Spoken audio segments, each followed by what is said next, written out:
জমিপুরিয়া পাকদরবার শরীফের প্রতিষ্ঠাতা মসজিদ পীরে কামেল হযরত শাহ সুফি দরবেশ রবিউল শাহ পুরী কেবলাজানের অনুমতিক্রমে অনুষ্ঠানে আয়াতে রসুল হিন্দের অলি হযরত খাজা মঈনুদ্দিন চিশতি রাহমাতুল্লাহ নামে স্মরণে ষষ্ঠ বার্ষিক উরস মোবারক ও ভক্তিমূলক অনুষ্ঠানের শুভ উদ্বোধনে আজকের এই সভায় উপস্থিত সম্মানিত প্রধান অতিথি এর সভাপতি জনাব মোহাম্মদ তানজিন শাহরিয়ার প্রান্ত ভাই, উপস্থিত গাছা মেট্রো থানার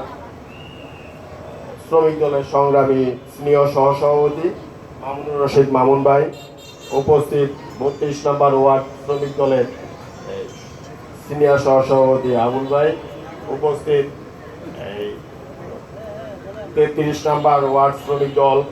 স্বেচ্ছাসেবক দল, ছাত্র দল, যুব দল, ওলামা দলের সম্মানিত নেতৃবৃন্দ ও আমার সামনে উপস্থিত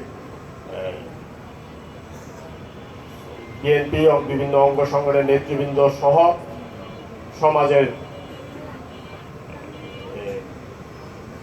সর্বস্তরের জনগণ সকলে আমার সালাম গ্রহণ করবে। বক্তব্য আমাদের প্রান্ত ভাই অলরেডি দিয়েছে। আমরা 17 বছর বিভিন্ন যে নির্যাতনের শিকার করেছি, সেই নির্যাতনের পরেও গত 1 বছর আমরা ভেবেছিলাম যে আমাদের হয়তো মুক্তি মিলেছে, কিন্তু না, আমরা দেখেছি গত 1 বছরও আমাদেরকে ভাঙার জন্য, আমাদের ঐক্যকে ফাটল করানোর জন্য, নির্বাচন বানচাল করার জন্য বহু ষড়যন্ত্র হচ্ছে এবং আরো হবে। এই ষড়যন্ত্রকে মোকাবেলা করে আমরা 2026 সালের ফেব্রুয়ারিতে যে নির্বাচন হবে, সেই নির্বাচনে আমাদের প্রান্তীয় নেতা জনাব তারেক রহমানকে ধানের শীষে প্রতীকে নির্বাচিত করে সারা দেশে আমরা সরকার গঠন করার জন্য সামনের দিনগুলোতে আমরা সবাই ঐক্যবদ্ধভাবে থাকব এবং সকল ষড়যন্ত্র